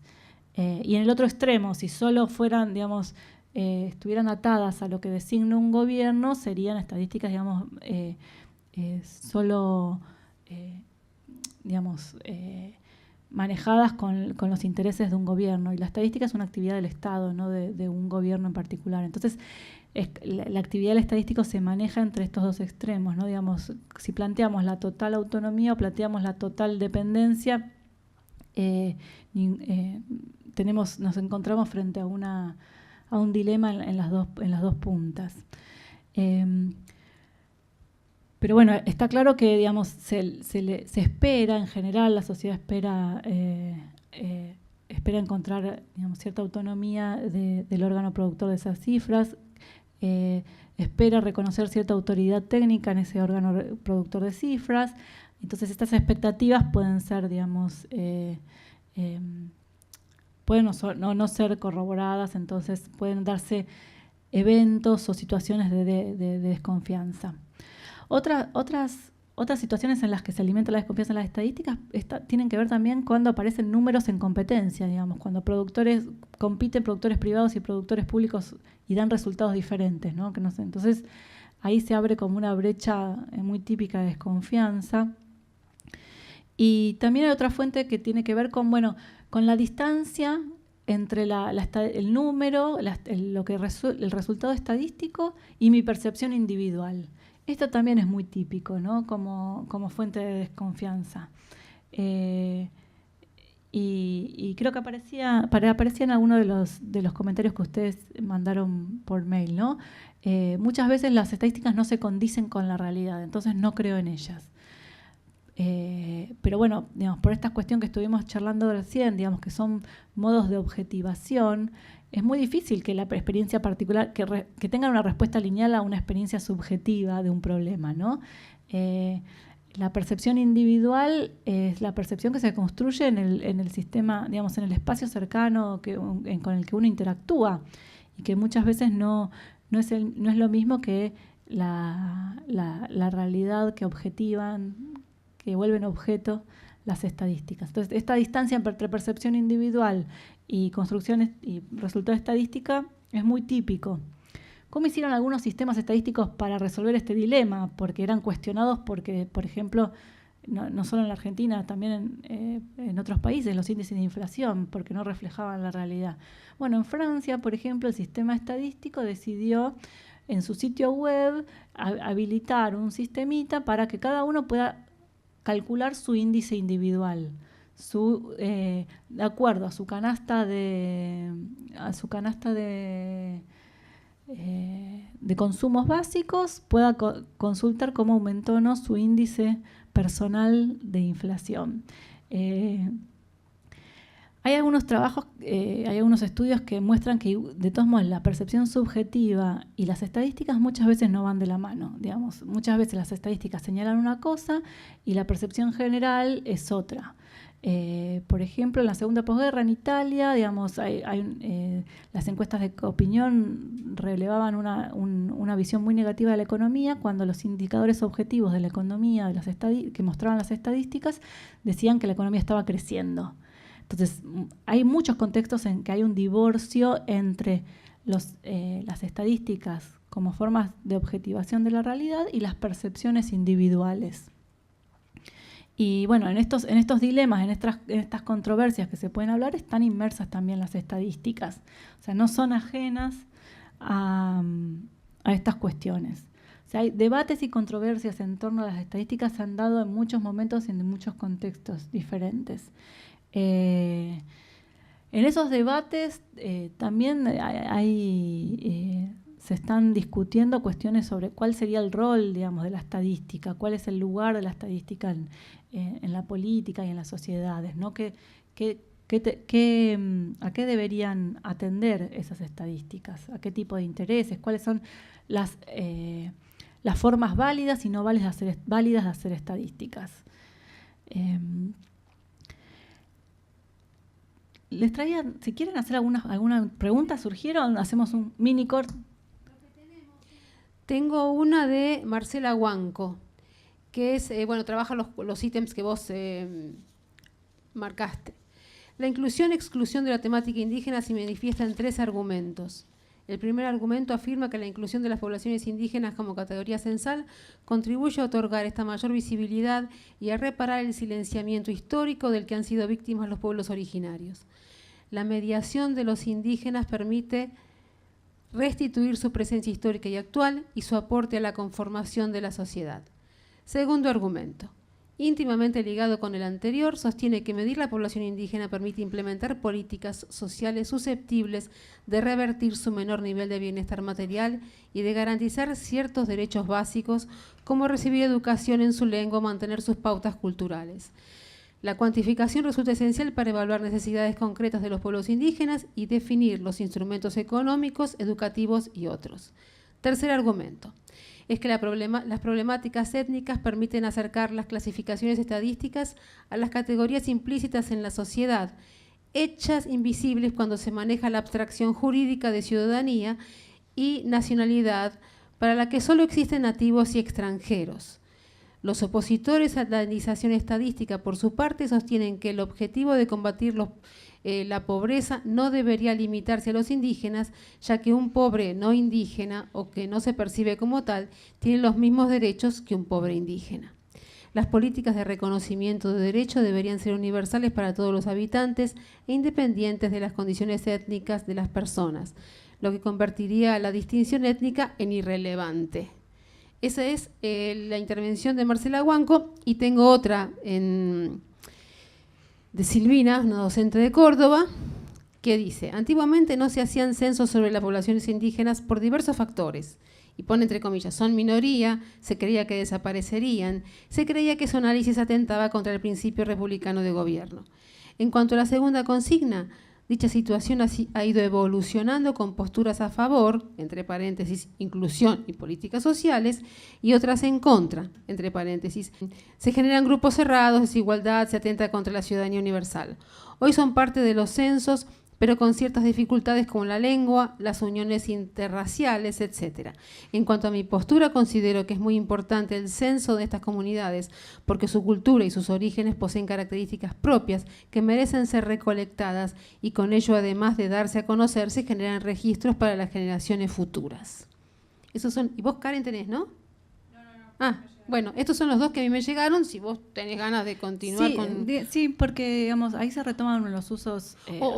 Perdóname, Claudia, o si querés también les decimos, si quieren ir mandando preguntas sobre lo que estamos todo esto que estás trabajando ahora, sobre la problematización de cómo se construyen las estadísticas. Si quieren también mandar preguntas relativas a esto. Sí, sí. De todos modos, en las intervenciones aparecían, digamos, como uno de los argumentos a favor de la etnización de las estadísticas, el hecho de que visibilizar a estas comunidades les permite también desarrollar políticas públicas específicas para esos sectores, ¿no? Creo que una de las intervenciones tenían que ver con eso, ¿no? Y eso es muy importante porque justamente los usos de las estadísticas como herramienta de gobierno, que yo, digamos, iba a trabajar ahora siguiendo con el desarrollo de la intervención, digamos. Las estadísticas funcionan en nuestras sociedades como guía de la acción pública, ¿no? En términos ideales, ¿Cuál sería la utilidad de esas cifras que produce el Estado? Es, bueno, guiar la acción, donde tener diagnósticos para diseñar herramientas de intervención en algunas problemáticas, entre ellas la cuestión indígena, ¿no? Entonces, las cifras estadísticas son utilizadas por los gobiernos para formular estos diagnósticos que en algún punto le dan un marco no solo legitiman, sino le dan un marco a las posibilidades de intervención. O sea, de acuerdo a cómo se piensen, por ejemplo, ciertas poblaciones, va a ser posible desarrollar algunas políticas y no otras, digamos. No es lo mismo si las pensamos como sujetos de derecho o si los pensamos como alteridades totales, ¿no? Son distintas las políticas públicas que son susceptibles de ser pensadas de acuerdo a cómo se piensen estas comunidades. Entonces, las estadísticas también son importantes porque están en la formulación de políticas públicas y porque son el lenguaje también a partir de los cuales a partir del cual pensamos cuestiones de la agenda pública, ¿no? Todos los indicadores que circulan, que estuvimos mencionando algunos, de pobreza, de desocupación, bueno, estas estadísticas ayudan a que los definamos como problemas públicos que tenemos que atender como sociedad y los gobiernos tienen que atender, ¿no? Muchas veces los indicadores estadísticos también son usados para evaluar la eficacia o no de las políticas. Entonces, ahí aparecen con otro uso. Las estadísticas aparecen, bueno, mirando cómo redujo la pobreza, digamos, se usan estadísticas de pobreza para ver si hay una reducción, asumiendo que hay un efecto de las políticas públicas en esa problemática, ¿no? Entonces, este es otro uso que se le da actualmente a las estadísticas para evaluar el éxito o el fracaso de una política pública. El problema ahí es que se solapan dos registros, ¿no? Porque se supone que la estadística está generada o construida para describir una realidad y se transforma al mismo tiempo en un objetivo. Bajar ese índice es el objetivo a rajatabla de un proyecto político. ¿Por qué? Porque, digamos, en esa caída de un índice se juega también su legitimidad, la legitimidad de sus acciones. Si un gobierno es evaluado por cómo actúan los indicadores, puede pasar que lo que le interese sea actuar sobre el indicador y no sobre la realidad. Entonces, ahí la estadística de ser un descriptor de la realidad pasa a ser también un objetivo, tiene un carácter normativo, ¿no? Hacia dónde quiero dirigirme para mostrar un éxito o algo que un gobierno hizo mejor que otro. Las estadísticas, bueno, entonces, como les decía, digamos, son informaciones útiles para desarrollar políticas públicas, pueden ser instrumentos para evaluar políticas, asumiendo esto de la eficacia o no de las medidas políticas adoptadas. También se han utilizado para establecer reglas, automatizar decisiones, ¿no? Por ejemplo, hay un uso muy común, en los estados keynesianos de Europa Central, ¿no? De la integración de estadísticas en la resolución de los conflictos, digamos, para los aumentos salariales, ¿no? Entonces, automatizar la decisión. Si el índice del costo de la vida aumenta tanto, se ajustan automáticamente los salarios en esa misma proporción. Este es un uso que también no fue tanto en la Argentina, pero sí en algunos países capitalistas, donde la idea es automatizar decisiones haciendo uso de estadísticas. De esta manera, se están tomando decisiones de una manera que parece impersonal. Nadie las toma, pero al mismo tiempo alguien las toma, porque hay un indicador que es la referencia que hace que las partes acepten el ajuste de los salarios, sobre todo para dirimir cuestiones de intereses en conflicto, ¿no? Entonces, la estadística ahí aparece como el objeto impersonal, neutro, que interviene y que resuelve la cuestión a través de una fórmula que automatiza una decisión y la muestra como algo más impersonal. Entonces, esto ayuda también, digamos, a limitar los márgenes de discreción, ¿no? En vez de conflictividad, poner de acuerdo a las partes de que es una regla, una fórmula estadística la que va a definir cómo se ajustan los salarios o otro tipo de beneficios. Volviendo a la cuestión también que planteaban de la cuantificación de la pertenencia a las comunidades indígenas. Bueno, también aparece ahí el conflicto que se generó en Estados Unidos porque la posibilidad de recibir ciertos beneficios del Estado empezó a tener que ver con la identificación como comunidades preexistentes. Entonces, ahí se trae a colación que los mismos pueblos, las mismas comunidades podrían estar interesadas en aumentar la magnitud, el número de la población de los pueblos originarios porque serían más beneficiados por los subsidios, por algún tipo de... Y esto está atado a este uso de las estadísticas en reglas de distribución de recursos, ¿no? Si los recursos se distribuyen de acuerdo a la cantidad de pobladores de esa comunidad, bueno, cuanto más pobladores, más beneficios, más subsidios. Entonces puede haber también... Esto muestra que también se desarrollan intereses asociados a las estadísticas. O sea, en torno a las estadísticas, los distintos grupos o actores sociales desarrollan intereses. Y muchas veces esos intereses se pueden ver afectados por un cambio en una fórmula estadística o un cambio en la estadística pública, y bueno, y pueden generar la reacción de parte de algunos grupos. ¿Hay otra pregunta? Hay una pregunta que tiene Karen que quizás es pertinente para esta instancia que vos estás planteando. Sí. Preguntan, dice, no me queda claro si la construcción de las estadísticas son más bien subjetivas o intentan realizar su mirada desde el objetivo. Digo, para profundizar en la línea que estás planteando, ¿no? Sí. Porque muchas veces se presta esta interpretación de las estadísticas como si fuera, digamos, una mera discrecionalidad y arbitrio de una persona que decide contar de una determinada manera. Lo que estamos planteando es que esos procesos de construcción no están ajenos a selecciones, a decisiones, que no son totalmente arbitrarias ni individuales, sino que son producto de consensos, o sea, intersubjetivas. Esas decisiones, que digamos que las estadísticas son construidas, no quieren decir que son subjetivas. En realidad estamos diciendo que se construyen a partir de una serie de principios y parámetros, y esos parámetros resultan de acuerdos intersubjetivos. Espero que esto sirva para hacer la distinción. Entonces, la búsqueda de las mejores formas de producir una estadística es una búsqueda colectiva, si se quiere. No es subjetiva a nivel individual, sino que es producto de discusiones, de especialistas. Pero muchas veces esas discusiones no son solo entre especialistas. Por ejemplo, este es el caso con la etnización de las estadísticas. En el texto aparecen ejemplos donde intervienen las propias comunidades indígenas en la definición de cómo reconocer, cómo identificar, clasificar a quienes pertenecen a comunidades indígenas. O, por ejemplo, el recuento de discapacitados. En la Argentina, cuando se introdujo en el censo, que en realidad se retomó del siglo XIX, contabilizar a los discapacitados, se dio intervención a las comunidades, a las organizaciones de la sociedad civil que representan a estos actores.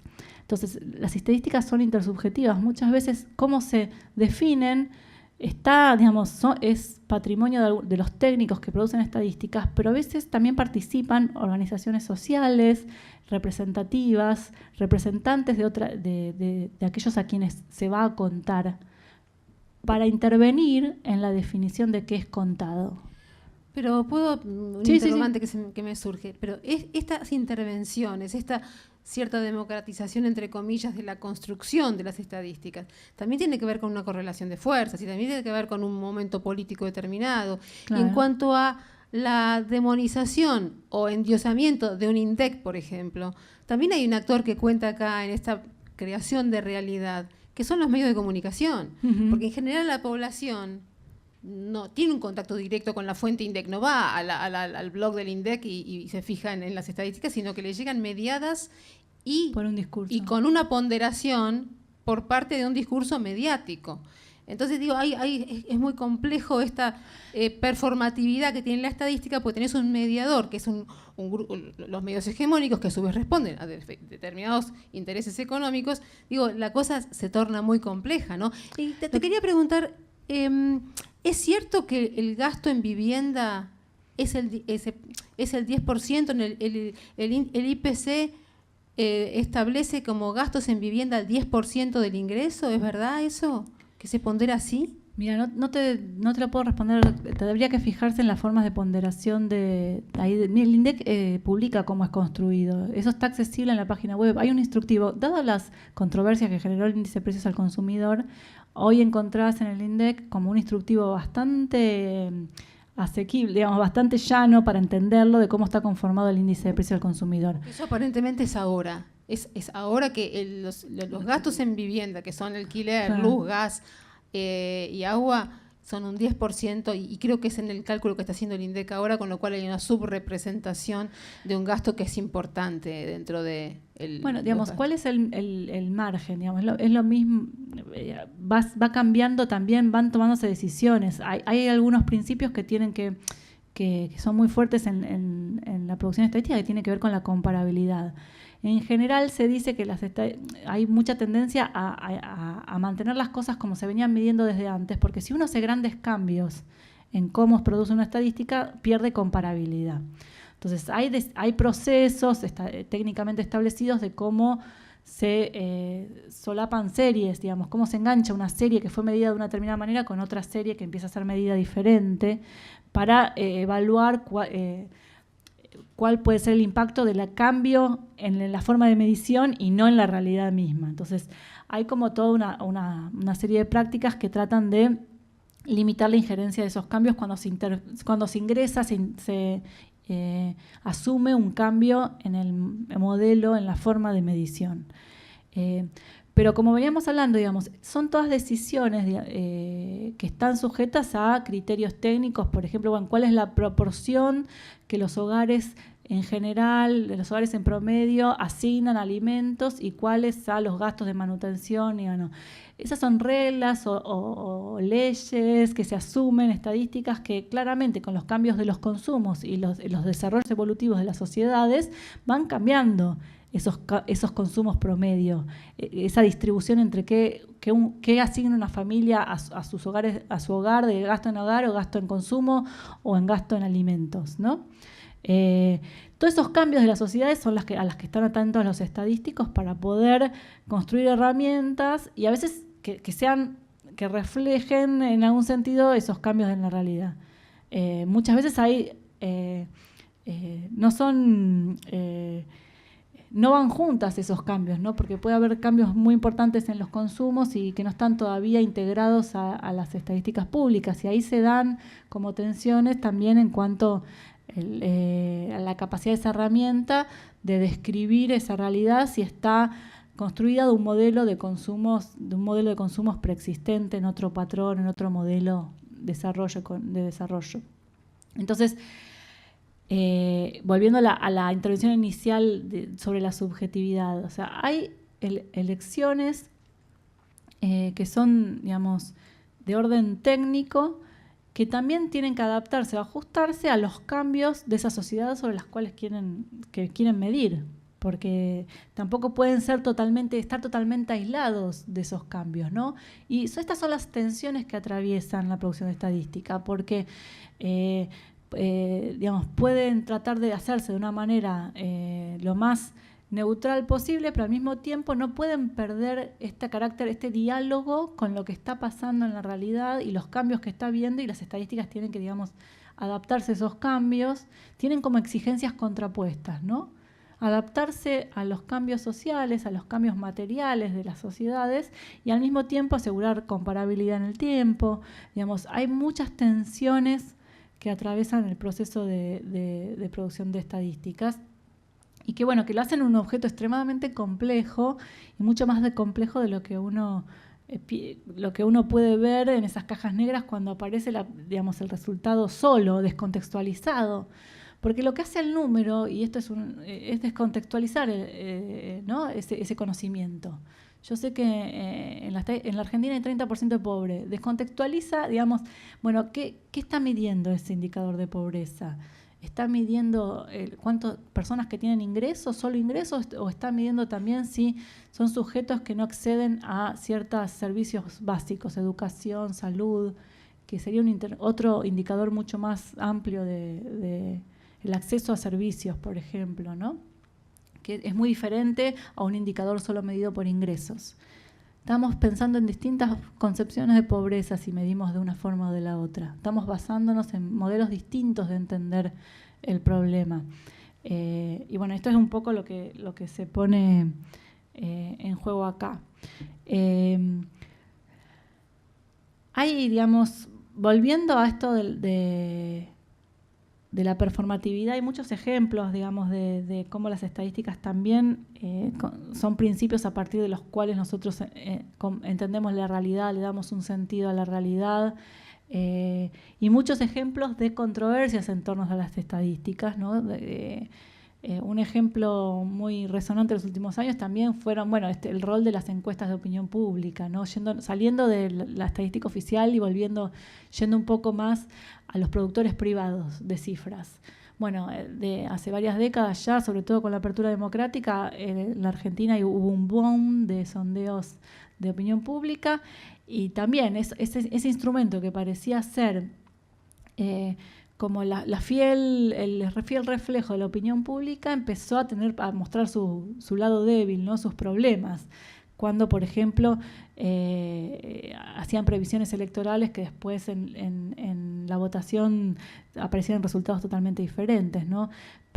Ahí también lo que tienen de particular los sondeos de opinión es que uno, si es una encuesta de intención de voto, uno puede corroborar después, porque ve los votos y puede saber si fue fiable o no esa previsión electoral. Entonces apareció también una especie de descrimiento en los usos y abusos sobre las cifras, ¿no? Para qué se utilizaban, si eran para hacer campañas políticas, manipulaciones, etcétera. Y bueno, y también una especie de caza de bruja sobre quiénes eran las consultoras más fiables y quiénes menos fiables. Así que también fueron objeto de controversia pública. Entonces vemos que no solamente las estadísticas oficiales pueden, digamos, verse sospechadas, sino también hay productores privados que tienen más o menos reputación o prestigio, y que eso, bueno, también tiene que ver, digamos, con contextos de cuestionamiento de esas estadísticas. A mí una cosa que me interesa remarcar en relación también a la pregunta es que, digamos, la cuestión no es solamente, bueno, en el momento de interpretar esos datos, quién las utiliza y cuánta manipulación o uso abusivo hay en la interpretación de las cifras, sino que también en el proceso propio de producción de estadísticas ya subyacen interpretaciones de la realidad. O sea, esto muchas veces las discusiones en torno a las estadísticas quedan desde el punto de vista de, bueno, cuáles son los usos intencionados o no de esas cifras y cómo se malinterpretan. Pero también, mucho antes, cuando esas estadísticas son construidas, hay ahí en esa construcción interpretaciones, decisiones que tienen que ver con modelos, formas de pensar la realidad, con decisiones técnicas y teóricas. ¿Alguna pregunta más?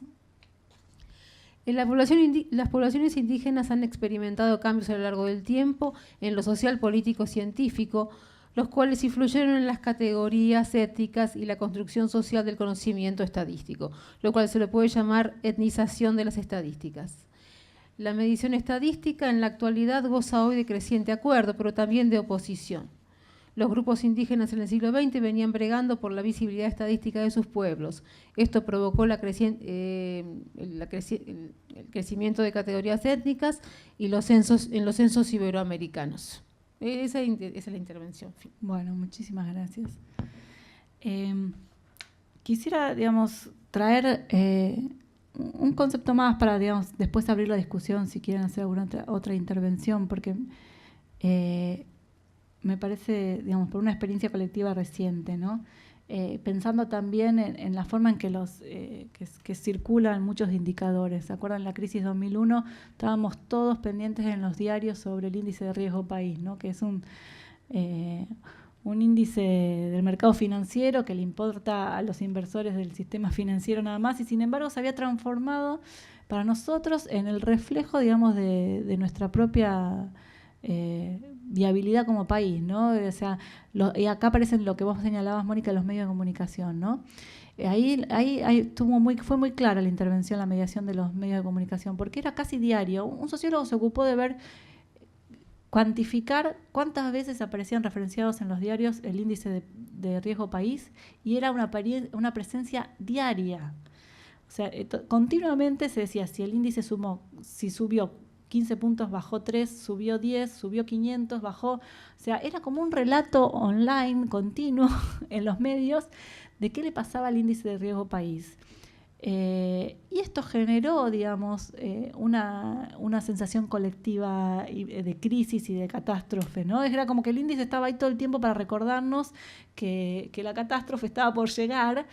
Y todo el 2001, digamos, los diarios, la prensa, los medios de comunicación fueron el canal de difusión de este índice, que no es más que un índice que interesa a ciertos tenedores de bonos, pero que terminó siendo una preocupación de todos los argentinos, ¿sí? Y cristalizó una síntesis de la crisis. O sea, si uno dice 2001 crisis, dice índice de riesgo país, porque parecía que todas las decisiones de gobierno, las decisiones políticas, los cambios de ministros, todos tenían que ver con si subía o no, o si bajaba el índice de riesgo país. Entonces, todos los esfuerzos eran bajar, todos los esfuerzos de la política pública, los ajustes se legitimaban en bajar el índice de riesgo país. Entonces, es interesante esa experiencia porque es una experiencia en la que un número aparece sintetizando una experiencia colectiva, digamos, una crisis económica muy profunda que tenía que ver también con otras variables, no solamente con el riesgo país, sino con la crisis de la industria, de la construcción, de la economía real, lo que se dice la economía real y no la financiera. Sin embargo, ese número circulaba, digamos, representando, sintetizando la idea de crisis. Y digamos, lo traigo porque sirve mucho para traer esta idea de fetichismo estadística. Ese índice se transformó en un objeto fetiche. O sea, ¿qué quiere decir un objeto fetiche, digamos? Lo asimilábamos como la palabra autorizada, ¿no? Lo sacralizábamos como si fuera una expresión, digamos,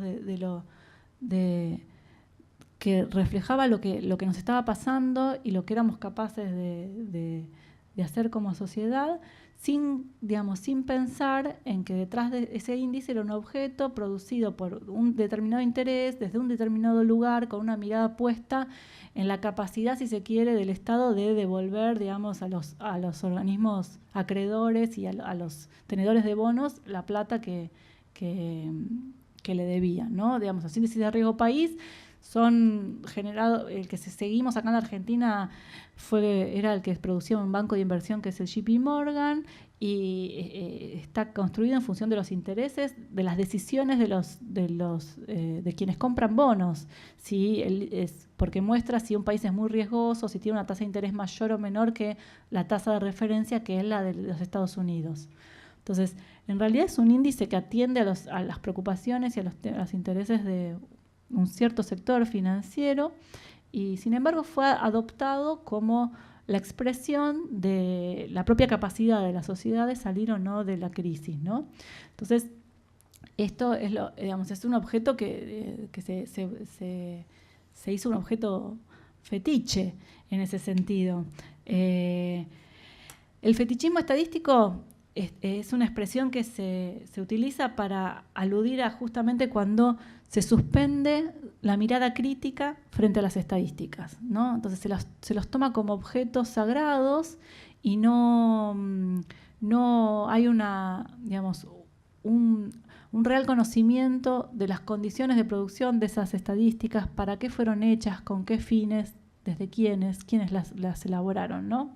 Entonces se desconocen esas condiciones sociales de producción de esa estadística, y se anula la mirada crítica. Entonces, ese objeto empieza a funcionar como un objeto fetiche, ¿no? Que lo adoptamos como propio, pero no entendemos bien ni cómo ni por qué, pero no importa, lo utilizamos igual. Y en este caso, en el caso del índice de riesgo país, porque, o sea, mostró su capacidad de síntesis y al mismo tiempo su incidencia, su influencia en las decisiones económicas, en las decisiones políticas, ¿no? Fue como dramatizaba el día a día de nuestra crisis. La coyuntura era como el drama del riesgo país en nuestra sociedad. Entonces, me parece muy importante, aunque tengamos poco tiempo para ir cerrando, la idea esta de fetichismo estadístico, porque justamente renuncia a ver lo normal y lo inevitable de todas estas convenciones y controversias que acompañan a las estadísticas. Digamos, uno no corre el velo, lo ve como un objeto y no los permite ver, analizar, tener en cuenta todas las series de convenciones y controversias que están de la mano de las estadísticas, de los indicadores. Y en la diapositiva anterior, que ya vos el ítem 3 era instrumento de hegemonía política. Eso bueno, está muy ligado a este fetichismo estadístico, digamos, cómo se quiere usar. Y además el tema del JP Morgan, ¿no? ¿En qué medida legitimamos o no JP Morgan, Fondo Monetario Internacional? Eso también hay una carga ahí ideológica de ver, bueno, es este emisor. ¿Qué significa? ¿Qué lugar ocupa en el poder mundial? ¿Qué claro. Intereses, a qué intereses responde? Claro, por eso, digamos, la idea de instrumento de hegemonía política es porque, digamos, lo que logró hacer el índice de riesgo país es que convergieran los intereses de un grupo minúsculo, como pueden ser los tenedores de bonos, con los intereses de toda la sociedad en su conjunto. O sea, la hegemonía política es la idea de la dirección, no solo la dirección cultural de una sociedad. Cuando un grupo ejerce una hegemonía en una sociedad, cuando dirige social, pública, culturalmente una sociedad, cuando logra transformar sus objetivos particulares en objetivos de toda la sociedad. Entonces, el índice de riesgo país hizo esto posible, digamos, que todos estuviéramos atentos a qué pasaba con el riesgo país y que nuestro interés, nuestra preocupación fuera que no, digamos, que este problema del riesgo país se solucionara y que afectaba fundamentalmente, digamos, a quienes tenían bonos, pero bueno, también traía consecuencias para el conjunto de la economía, ¿no? Porque, digamos, de hecho llevó al colapso a la crisis de diciembre, etcétera, ¿no? Entonces, ahí fue una forma también, se aludía al índice de riesgo país para legitimar todo el tiempo políticas públicas de ajuste. Entonces, para convencer o persuadir que eran necesarias esas políticas de ajuste como único camino posible. Y en eso se basa la hegemonía, ¿no? En que un grupo dirija una sociedad no solo coercitivamente a través de la fuerza, sino a través de el convencimiento de que es la única vía posible, el único camino posible. Entonces, el índice de riesgo país intervino en esta construcción de hegemonía de cómo sobrellevar la crisis, ¿no? De establecer una única forma, una única respuesta a este problema. Yo quería, por el tiempo también, porque ya estamos pasados de las 13, sí, no nos dimos cuenta, terminar con la importancia que tienen las estadísticas en los debates democráticos, en todas las democracias modernas, ¿no? Así como podemos, digamos, ser conscientes del carácter construido de estos objetos estadísticos, ¿no? Que son producidos y consensuados, también es importante decir cuál es la importancia que esto tiene, de tratar de conservar, de contar con estadísticas sólidas y confiables. Por un lado, porque, digamos, para debatir sobre los problemas y para desarrollar soluciones a los múltiples problemas que enfrentan las democracias contemporáneas, es muy importante contar con referencias comunes. O sea, digamos, no podemos, darnos el lujo de no tener un lenguaje compartido, un referente respecto de cómo evolucionan los problemas públicos, ¿no? Entonces tenemos que tener referencias para poder discutir cuáles son las soluciones. Entonces, en esto las estadísticas son muy importantes. Son las referencias comunes que orientan el debate de los problemas colectivos. Estamos, digamos, teniendo una estadística que todos reconocemos como válida, como una estadística confiable. Evitamos tener que discutir, digamos, continuamente sobre cuál es el estado de ese problema. Si no discutimos cuáles son las potenciales de soluciones. Si nosotros consensuamos y compartimos la confianza en una estadística, nos permite partir del debate desde otro piso, desde otro lugar. Entonces podemos dedicarle más tiempo a buscar las soluciones y no solo a discutir respecto de cómo se miden las cosas. En los debates democráticos también las estadísticas permiten construir argumentaciones, ¿no? Las distintas posiciones en el debate argumentan con números, con cifras, y esos argumentos a través de las estadísticas parecerían ser de orden más impersonal que el propio interés individual. Lo interesante es que, digamos, entonces, a través de estos objetos convencionales que son las estadísticas, podemos ponernos de acuerdo respecto de un lenguaje de ciertas referencias en común para hablar de los problemas públicos. Y como se vio, como nos pasó hace poco, solo cuando perdemos esas referencias es que se empantana el debate, digamos, y es mucho más difícil encontrar soluciones colectivas. Por eso, digamos, es muy necesario contar con estas referencias más o menos estables para poder tener un entendimiento compartido dentro de algunos márgenes, ¿no? Porque siempre de manera relativa, ¿no? Un entendimiento compartido de la realidad social y a partir de ahí buscar los senderos, definir los senderos como sociedad que vamos a tomar para resolver esos problemas. Por eso entiendo yo que entre, digamos, estos dos polos de ver las estadísticas como objetos sagrados, ¿no? O caer en un total descreimiento y desechar las estadísticas por tendenciosas o malintencionadas, tenemos un camino intermedio que es justamente pensar las estadísticas como productos de consensos sociales, pensar cuáles son sus límites y qué nos pueden decir y qué no esas estadísticas, siempre y cuando, digamos, expandamos esta capacidad, esta mirada crítica respecto a las estadísticas. O sea, ahí tiene un rol que cumplir, un objetivo, la alfabetización estadística. Me parece que cada vez estamos más impregnados por números, por cifras que nos interpelan en todos los medios de comunicación, en muchas instancias, y sin embargo somos poco conocedores, digamos, de la profundidad de la naturaleza social, política y técnica de este instrumento de información, de estas estadísticas. Entonces, construir, dar capacidades para interpretar y leer estadísticas, transmitir estas capacidades, pasa a ser muy importante, porque somos sujetos cada vez más inundados por números y tenemos que poder desarrollar, por cuestiones también de autonomía, criterios para saber interpretar, para poder analizar críticamente esas estadísticas. Por eso me parece que hay también una tarea muy importante en cuanto a la alfabetización estadística para hacer un uso consciente y crítico, analítico de estos instrumentos que, bueno, a los que estamos todo el tiempo, ¿cómo vendría a ser?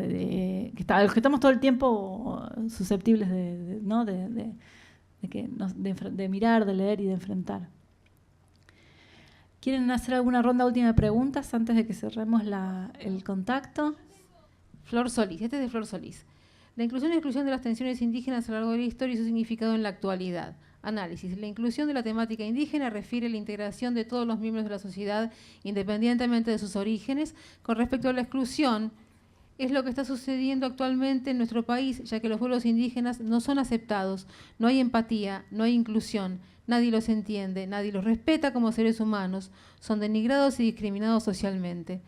2. Las tensiones relativas a la definición de las clasificaciones censales. Respuesta. Tensiones relativas a las clasificaciones censales. Corresponde a pensar en los cambios para los indígenas, para el Estado y para la sociedad respecto de la etnización estadística, más allá de la necesaria matización del concepto abstracto de ciudadanía. Entonces es cuando los censos pueden inducir cambios importantes en la identificación de las personas y su contexto social, donde se observan cuestiones políticas, sociales, culturales y científicas, según las categorías étnicas en las que se incorpora. 3. ¿Cuál es su posición respecto del debate? Con respecto al debate en torno a la etnización de los censos de población, nos parece sumamente importante la realización de censos, ya que de esa forma conoceremos las necesidades de los pueblos originarios. Medir la población indígena permite restituir su presencia histórica actual y de esa forma se podrían esclarecer y garantizar sus derechos, mejorar su bienestar, recibir educación en su lengua, etc. Bueno, esta es la última. Sí, quería recuperar una cosa que trae esa intervención, que tiene que ver con la visibilización y el reconocimiento de los pueblos indígenas, ¿no? Porque muchas veces las estadísticas también pueden ser una herramienta de empoderamiento de las minorías, ¿no? El ejemplo contrario que mencionábamos antes era, bueno, el índice de riesgo país como instrumento de hegemonía política, ¿no? Como una herramienta de si se quiere, de coerción social. En otros usos, las estadísticas pueden ser justamente otorgarle cierta voz, cierto poder a las minorías. Entonces, no está preestablecido ni dado por sentado cuál puede ser el uso o a quién beneficia o no las estadísticas. En realidad tiene que ver con quiénes se asocian, ¿no? Con qué actores se asocian esas estadísticas. En el caso de las comunidades indígenas, pues, forman parte de la lucha por el reconocimiento. Ser contado es ser reconocido por el Estado como parte de toda su lucha histórica. Entonces, esto le da visibilidad pública y entonces muchas veces tiene que ver con el reconocimiento de minorías, de grupos minoritarios. Las estadísticas son la primera presentación de la relevancia de una temática y por lo tanto abre el juego, la puerta a articular demandas sociales sobre esos temas.